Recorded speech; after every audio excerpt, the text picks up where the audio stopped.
জানিয়ে রাখতে হবে, যাতে প্রত্যেক যাত্রী জানেন যে কি পরিমাণ ভাড়া হবে এবং এখানে বাসের শিডিউল, কোন বাসটা কখন ছাড়বে জানাতে হবে। যদি কোনো কারণে দেরি হয় এটা প্যাসেঞ্জারদের জানাতে হবে। যদি প্যাসেঞ্জার ওয়েটিং করে ওয়েটিং রুমে জানাতে হবে অথবা ফোন করে জানাতে হবে। আমরা অনুরোধ করবো যে হেল্প ডেস্কে এখানে প্যাসেঞ্জারদের জন্য কিছু নাস্তার ব্যবস্থা রাখতে, অর্থাৎ তারা কিনেই খাবে কিছু হাতের কাছে রাখা।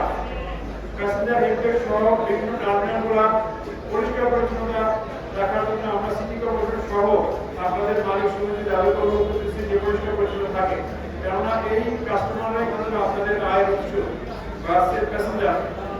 আরেকটা জিনিস আমরা বলি, ইসলামে কিন্তু দুইটা ঈদ আমাদের জন্য ধার্য করা হয়েছে।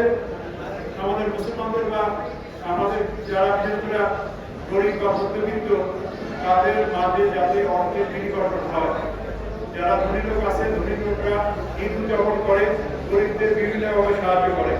আমরা সরকারি কর্মকর্তা সহ বিভিন্ন ধরনের যারা চাকরি বা ব্যবসায়ী তারা ঈদের সময় বোনাস পায়। এই বোনাসটা মূলত খরচ করা হয় এক নম্বরে হলো পরিবহন খাতে, অর্থাৎ বাড়িতে যাওয়া আসা। দুই নম্বরে হলো কিছু নতুন কাপড় নিজের জন্য বা আত্মীয়দের জন্য। তিন নম্বরে খাওয়া দাওয়া।